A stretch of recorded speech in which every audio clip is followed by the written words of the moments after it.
from some stuff I had done a long time ago and when I did a Sunday school class. And this idea of what does it take, what are we about, what is our mission, who are we? And I think what our mission is about is caring for and loving each other and being the people that Christ called us to. And that's what I want us to be, a place where everyone is welcome. And so we also want to be focusing on what's important, not on everything else. I finally went to physical therapy this week for my back.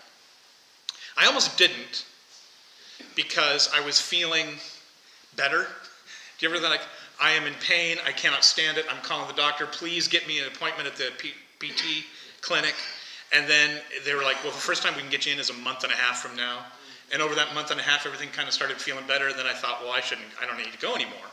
And then I could hear, Deb wasn't in town, I could hear her voice and my son George's voice in my ear saying, it's not fixed, it's just blessed, go anyway. So I went in, and George was a kinesiology major and was thinking about being a physical therapist, and so he gave me some great exercises, and some other friends who had back problems, which at my age is everyone I know, gave me their tips and plans and how they deal with it. And so she was asking, the physical therapist was kind of doing the intake, well, what sort of things are you doing? And I told her the exercises and what I was doing. And she goes, well, you're doing all the right stuff. This is where it got scary. She goes, no, let me see you do the exercises, the stretches. And I said, well, so I was doing, and they're very simple for a normal human. For me, not as simple, but so I showed her, and she was like, great, no, I can see what you're trying to do, which is kind of condescending, frankly. But she says, you're overthinking it. You're overthinking it. Like one of them is I'm supposed to put my hips against a counter or something about this, like to keep my hips from going forward, and then bend backward to release, I don't know, the evil spirits, whatever it is that's making my back. But so I was kind of lining it up to make sure it was perfectly situated on my back and holding my hips and leaning back. She's like, here's what I want you to do. Set your alarm on your watch. For every 2 hours, I want you to go find a spot, just find some place, a counter or something, and just bend backwards 10 times until you feel it.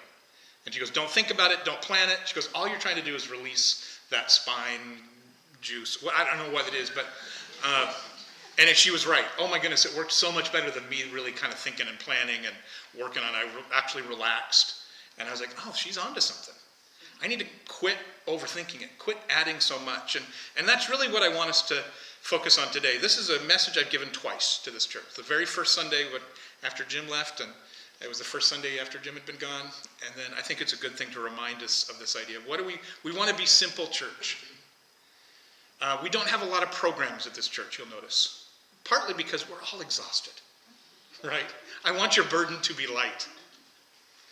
But part of it is, I think programs release us from them living these characteristics that we're supposed to live.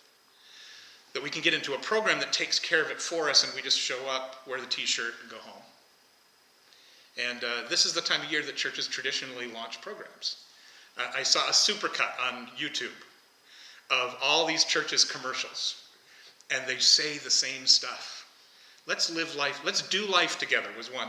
About 13 different churches, that's their catchphrase, do life together. Another was, let's be in circles, not rows, for their small group launch. And I get the sentiment, it's all good. Sometimes we hear that stuff so often it ceases to mean anything, right? So I want us to focus, I think our programs are us growing, us being the kind of people who actually live this out, and then we can support each other individually, support each other as a church. I'll be glad to help any way I can, but maybe we don't need a program that kind of lets us off the hook of having to really do it ourselves. So we'll try and keep that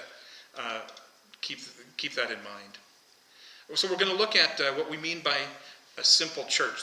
We want to be a community that is going to stay true to our mission and calling, and be a simple place for people to worship, to serve, to care for each other in an increasingly complex world.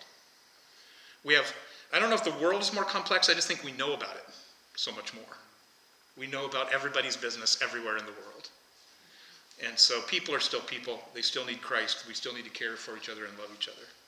So we're going to look at Acts 2. It's the description of as the church is kind of working out what it's going to be. As the early church, based on the message and the direction of Jesus and the disciples, and then they'd also just had the empowering of the Holy Spirit. So they're kind of beginning to see now, there does need to be some sort of like idea of what we're doing and this maybe some structure and how does this work out. So they've been given the Great Commission. Okay, we have this job we're supposed to do. We're supposed to spread this around the world, to love everybody and make them disciples, people who are also followers of Jesus, not just believers, but followers of Jesus. And we have this new ability to make that work even better because of the Holy Spirit working within us and through us. And so they launched this thing called the church. And we get a little glimpse of how that actually worked at the time. And believe me, I get it. Culture has changed. We're totally fine to adapt to how the world is and different formats. But this was the basic stuff that they were doing. That was why they met, why they called themselves the church. So first of all, everyone, at Restore Church, we will always strive to be a community that shares. We will always strive to be a community that shares. And this is in chapter 2, 42, and then 44 and 46. All the believers devoted themselves to the apostles' teaching and to fellowship and to meet, sharing in meals, including the Lord's Supper, and to pray. And all the believers met together in one place, and they shared everything they had, and they sold their property and possessions and shared the money with those in need. And they worshiped together at the temple each day, and they met in homes for the Lord's Supper, and they shared their meals with great joy and generosity. I think in that little passage we see they shared. Like 5 different times. It's saying, hey, they shared their stuff, they shared their time, they shared themselves.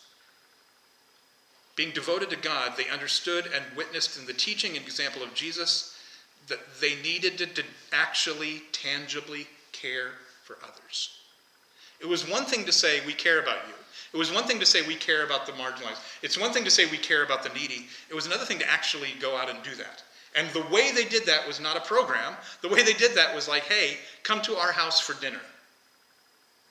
And next week, we're going to go to Brent's house. And the week after that, or maybe even the day after, they said daily, they were sharing all this stuff to make sure that people who were becoming disciples were coming and sharing and having their needs met physically, emotionally, and spiritually. I love that meals are such a huge part, not just because I love meals. But something happens when you share a meal together, right? When we sit and look across the table at somebody as we're eating, barriers are broken down. It's something we all do. And there's a chance to relax and get to know somebody and talk. It is intimate as well as basic. Something we all have to do. And it's a way of tangibly helping somebody, being connected. And I also like that they shared their stuff and their money. I'm not minimizing that. I like this idea that they were like, hey, if I have some extra and I know somebody needs something, I'm going to find a way to be able to meet that need. Sometimes that's selling possessions, selling some stuff so you have a little extra resource to help somebody who needed it. And they were aware of the people who had need. They were marginalized people. They were people who were in the corners. They were people who were poor. And rather than saying, I wonder what they did wrong to be marginalized and poor, they said, you know what, hey, I got an extra ox. I'll sell my, I don't know if that's what they sold, but they had these possessions that they sold and then used that money, used those resources to help. They shared their stuff. They shared their money. What a great way to show that we actually care about somebody. They were sharing because they realized someone had need. There are people who have need all around us, and then they realized that and they shared with them. There are those who are persecuted and marginalized, many types of needs, and they cared for them.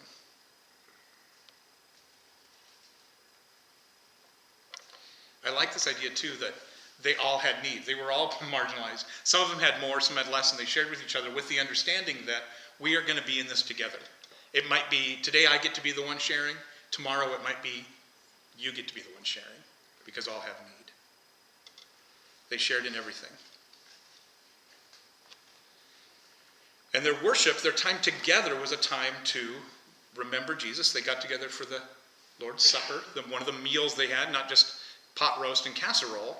One of the meals was this love feast, this communion, the Lord's Supper, where they specifically remembered the Lord's Supper, where they specifically remembered the sacrifice and the work of Jesus, and they did that together in their homes.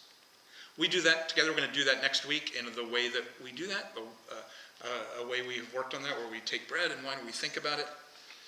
But I think we can also take some time around our tables to stop and remember, not just pray quickly to bless the food, but pray quickly, pray longly to bless Christ, to thank and remember what Jesus has done for us. Make it a little time of remembrance, remembering the Lord's Supper. I will say this, I always feel weird, especially talking about this selling and sharing to this group, because you all do that already. It's a little bit of preaching to the choir. I know you are generous people. I know you already look out for ways to help each other, but I want to remind us to keep doing that. Keep looking for ways to help. And again, it's not always money and stuff, but a lot of times it's help. A lot of times it's just being aware of someone's needs. Sometimes it's listening, sharing ourselves, sharing our stuff, sharing our time. This great generosity is exemplified by pooling all our resources together to help those who need help. One of the great things of why we gather as a church is we can pool our resources to do certain things, to do things, and to help. If I can't do it, Chuck can. If Chuck can't do it, Dave can. If Dave can't do it, Deb can, right? There's some stuff that we can jump in and help where our weaknesses and strengths come together so we can genuinely and safely and effectively help people. So they looked, they saw need, and they found ways to care for each other. In order to do that, they had to know each other well enough, and people had to be honest enough about their situation to both help and receive help. One of the things I think that is a hindrance to that is we all are so private sometimes that we need to admit that we need help. There's some of us who would love to help, we just don't know who to help. So I think if you have need, it's okay to let us know, and do it in a safe way. If you don't have to tell me, you can tell somebody else here, you can drop a note, but sometimes it's important. I'm always thankful for people who let me know that they have need, that they want some prayer, that they're struggling, because that I can know. And I appreciate those of you who rat out people who have need, who they share to each other, and then you tell me. I love that, because maybe they don't want to get back to me, but it does. So we need to do that. We need to look for, be aware of needs, physical, spiritual, financial, emotional, relational, all those areas of our life where we may be lacking at this moment. We need to be willing to not only share that with others, but then be aware enough and know each other well enough to know how we can help with that. So how do we do that? Practically, we need to be together enough to really know and care for each other. We just need to be involved in each other's lives. We need to make a phone call. I feel kind of bad sometimes because I have a whiteboard that I write names on. And sometimes it's ones like I purposely, I got to make sure I touch base with this, or there's something going on. Sometimes it's as I'm praying, God puts somebody's in my mind, and I put it on there just so that I can follow up on that. And I don't know how that works for you, but reach out. If you're thinking of somebody, maybe there's a reason. Reach out and call them, send a text, send an email. That seems weird, but send a postcard, carrier pigeon, whatever it is, maybe call them, right? And get together, find out how they're doing. We need to be, and I think the other piece is then we need to hold on to stuff lightly. Not only our material things, but especially our material things and our money, but also our time and also our effort. We need to hold on to that lightly. Understand that we have been given it by God, and we need to be willing to share it. And again, I feel a little weird with this group saying that, because as I look around, I'm like, there's nobody in this room that I think is struggling with that right now. But let's continue that. Let's make that our goal. Let's make that a thing that we're known for, that we are willing to help and care, and we're devoted to each other's. Part of that, I think, as a church, though, we need to be people who seek the marginalized. We need to be people who seek those who need care. And we need to share our time and share our ears. Sometimes when somebody is struggling, we go and find them and we tell them all the things they need to know.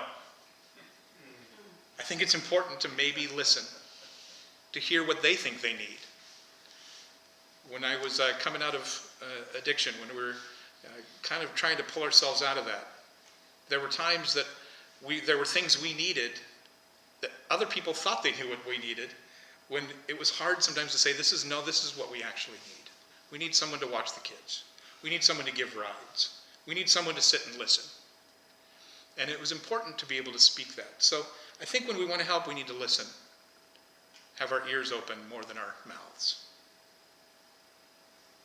We want to be a church that shares our stuff and shares ourselves so that we can share Christ. Number 2, at Restored Church, we will always strive to be a community that points to God. One of the things we get together, we love each other, we enjoy hanging out, but there's a purpose to it. We want to always worship and honor God. We want to worship and honor Jesus.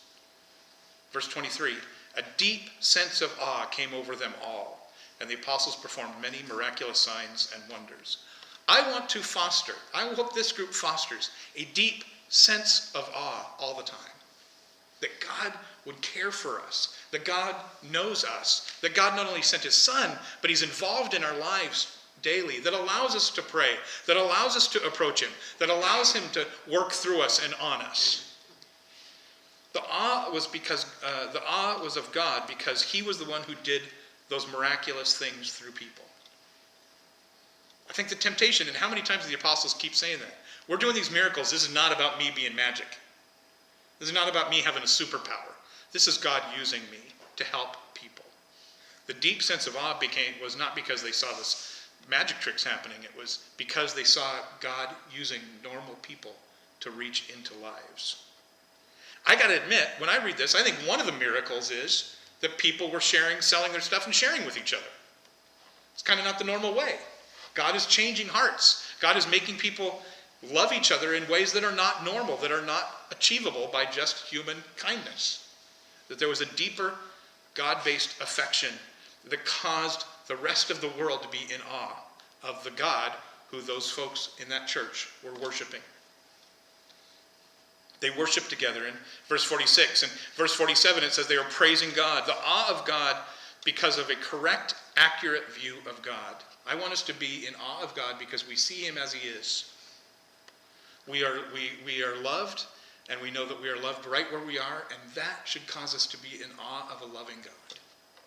We know our own faults. We know how we can be unlovable, and yet God loves us anyway. Not only from study, we're in awe of God, not just because we read the Bible and we read about the wonderful things he's done, not only because we understand and we believe, but because we are in intimate connection with God daily. We should be in awe of God every time he changes our heart, every time we are moved, every time we understand we are forgiven and understand his grace should cause us to do nothing but fall on our knees and be in awe of what he has done. Our belief and our understanding and our following and our connection to God and his people should change us. And that should cause us to be in awe of him. I think awe of God, worship of Jesus comes out of closeness with God and closeness with Jesus. The more we know him, the more we're intimate, the more we understand, and more than that, the more that we are close with Jesus every day, we cannot help but be in awe of how much love and how much power and how much care he has. And what's the result of awe? What is the result of our worship? What is the result of us being close with God? It should be joy and generosity, right? That's how they responded. The closer they got to Jesus, they were generous and they experienced joy. It was not a heavy burden. It was not gloom. It was not fear that if we get this wrong, we're in trouble. It caused genuine joy as they grew in connection with Jesus. The awe of God did not produce fear. It produced joy. And I know there's a whole thing. Someday I'll do a whole thing on the fear of God. What does that look like? I think it looks like joy, and it looks like awe.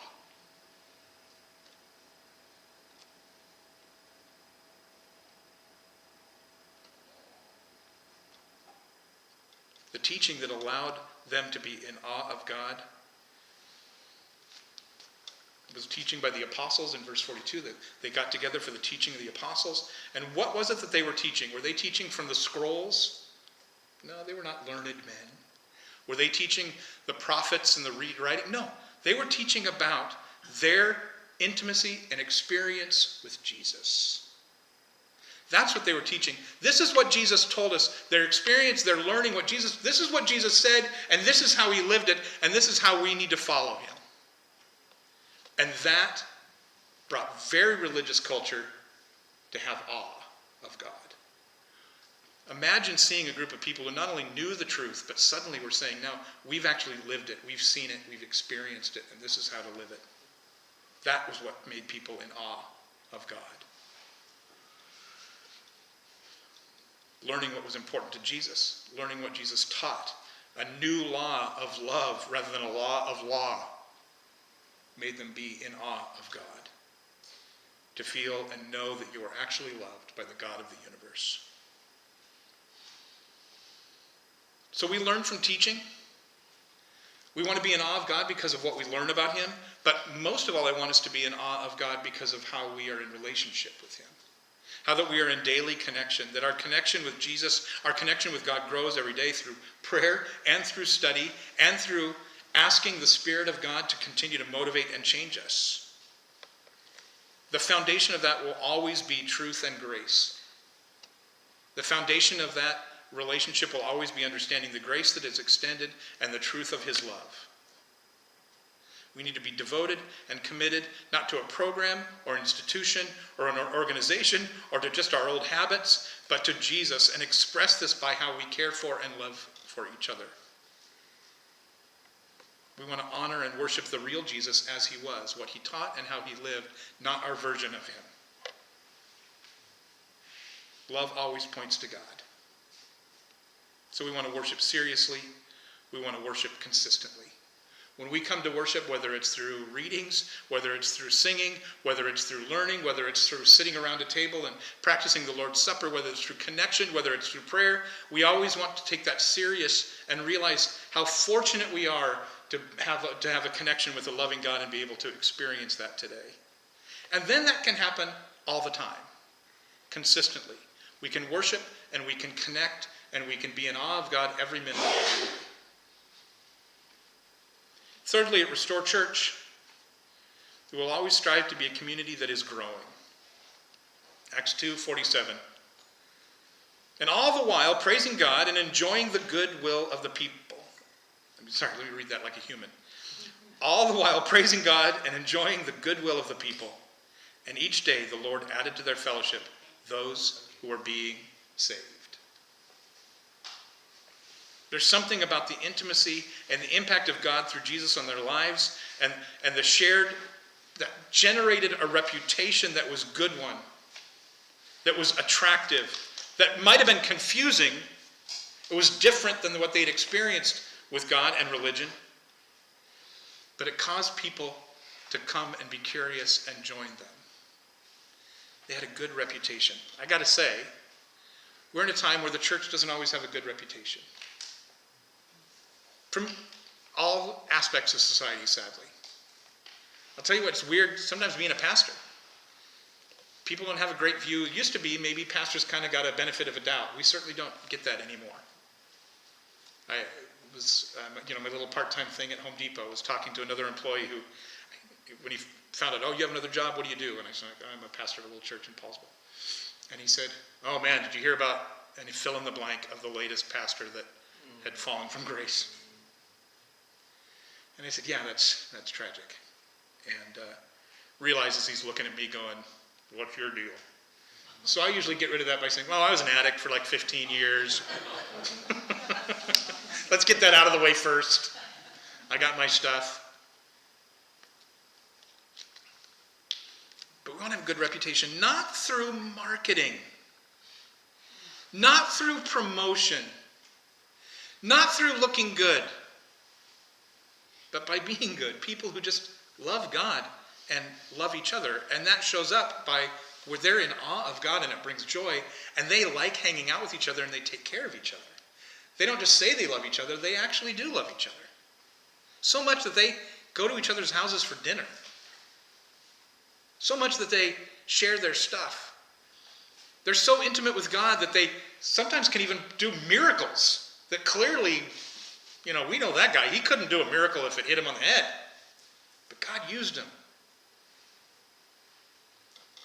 It was confusing and attractive. Not attractive in the way church growth seminars explain.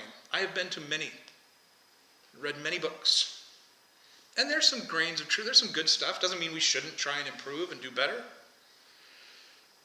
But what brought people to the first church was watching a bunch of people love God and love each other. That was their marketing plan. So I think we need to inspire goodwill. And God uses that to draw people to his family. I would love more people to join this family just because I think you're cool and it's fun to have people. But I hope that our goodwill, our service, our awe of God, our love for each other and sharing draws people to Christ, draws people to Jesus. And you know what? If they don't go here, if they find some other community, praise God, that is so cool. Let's see the kingdom of God grow as people can't help but be kind of weirdly confused and curious and loved. We don't want to soften the gospel or stop teaching truth or not call us to follow Jesus, but we will always do that at Restore Church with love and gentleness, kindness, and patience. We want to see the miracle of lives changed. I got to admit, my favorite miracle of lives changed is the one where yesterday they were this and today they're this other thing. My great-grandfather was an alcoholic, lost all his money, lost his businesses, went to an old tent meeting because my grandfather, as a 5-year-old boy, asked him to go. The guy preaching the sermon was an old drinking buddy of his, and when he walked in, he said, "John?"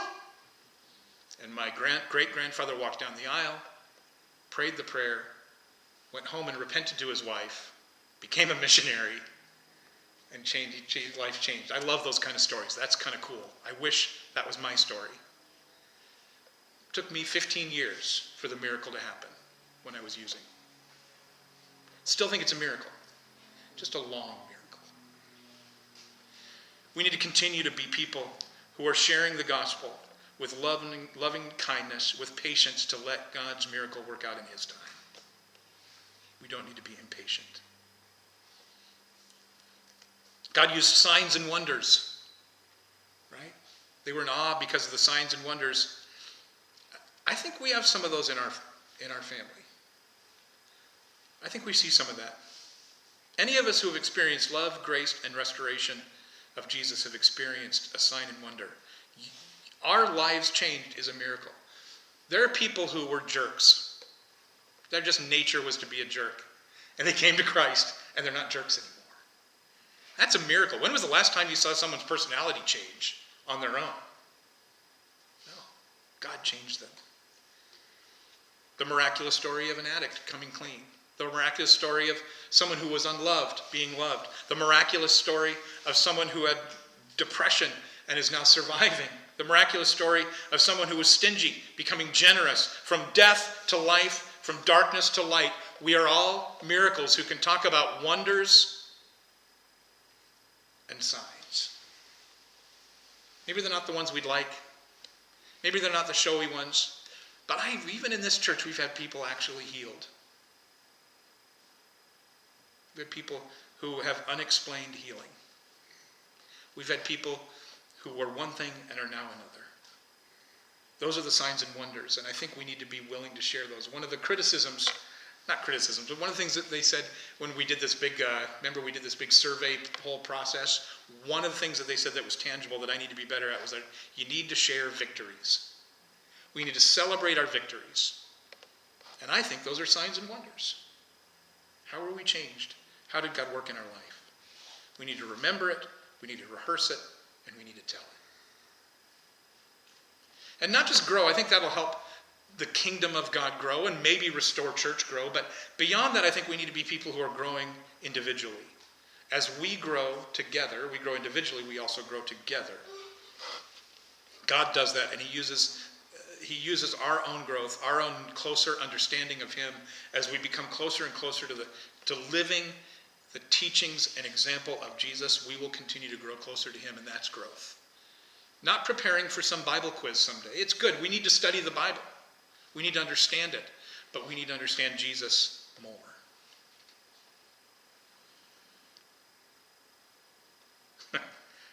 Speaking of those church growth seminars, one of the best statistics at one of those meetings, we were at one of these seminars down in Southern California. Jim and I were at it. And they were talking about why people come to church. And they were talking a little bit of there was some marketing thrown in there, and there was some talking about your room and services and stuff. But in the end, they said the research shows that warmth and kindness and care are what cause people to give a church family a chance. That almost makes me cry. Doesn't matter about the merch, doesn't matter about your beautiful lobby, doesn't matter how good your coffee is. What they care about is, are they accepted? Are they loved? And does somebody care for me? Man, I think we got that in spades. We don't have a great lobby. But we have people who care and who love. And here's the thing. I know that that's not just in this room. That means if we got to wait till they show up in this room to show love and care, then we're in trouble. We're not really living the example and teachings of Christ, right? I know that you're doing that out there in your world, wherever you are.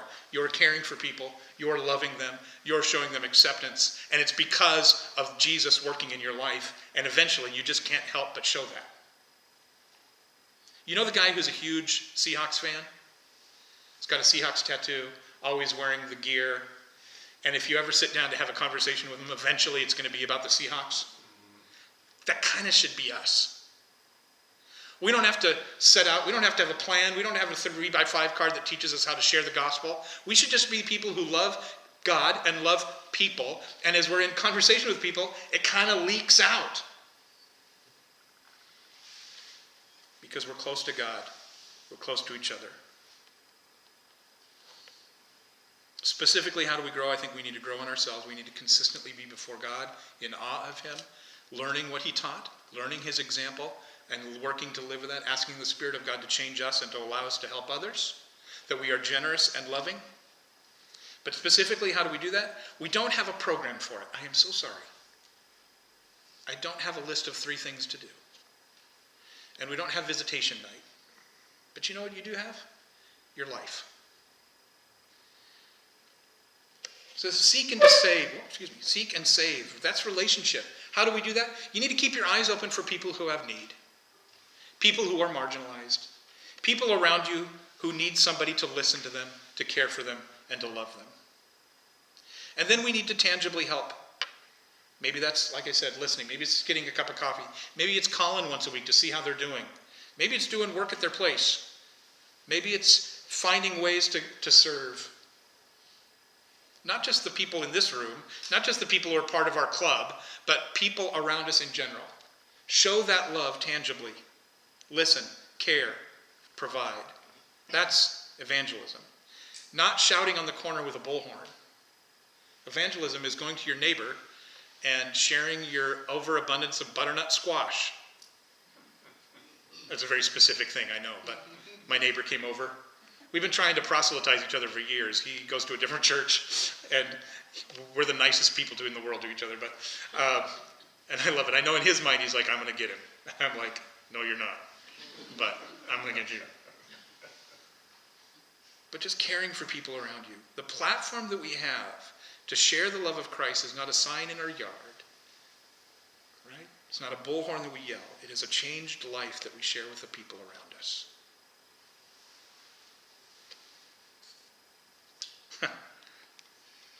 This may not go over. But we need to safely and patiently live out our recovery.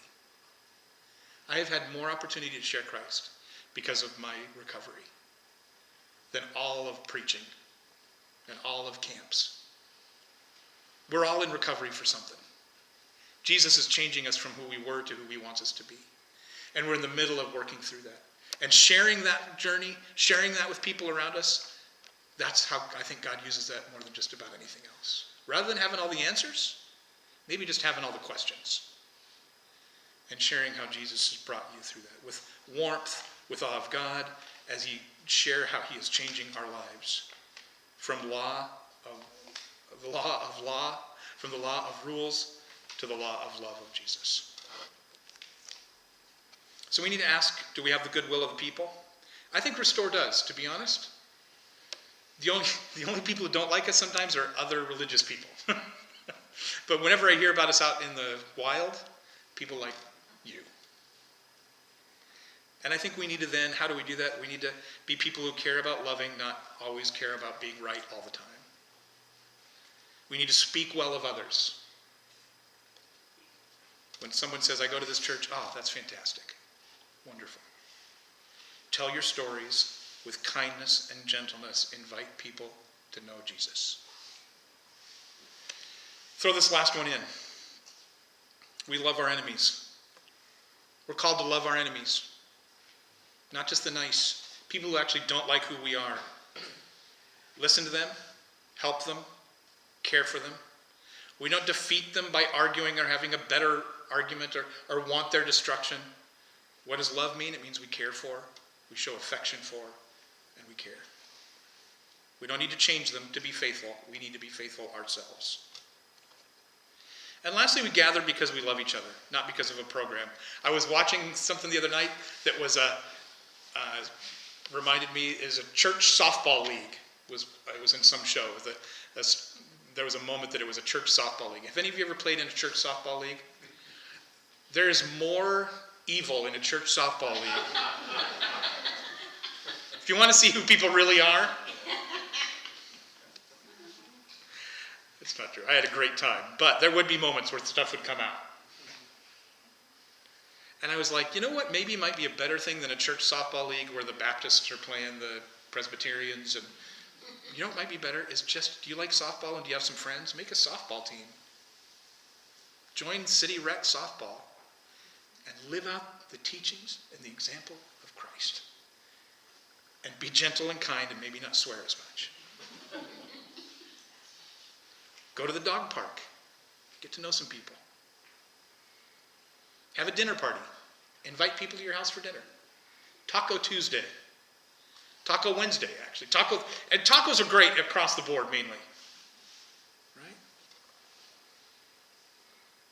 Share with people around you. My mom is lives in a community, and it's shorthand. On Saturday morning, they have, at the clubhouse, donuts. They take turns bringing donuts. And now she just calls it, I was at Donuts the other day, which I'm like, that's one of the best sentences I've ever heard in my life. And they get to know each other. And they can make friends. And she's started a little Bible study that more and more people come to her little Bible study. It's not as little anymore. That she started because she went to Donuts. I don't know what the donuts are in your life. Hopefully they're actual donuts. That'd be awesome. But what is it in your life that can be the donuts? Where you can meet people, love people without an agenda, and show the love of Christ. So I'll leave us with this. Hebrews 10:25. I think we're better together than we are apart. In Hebrews 10:25, let us not neglect our meeting together, as some people do, but encourage one another, especially now that the day of his return is drawing near.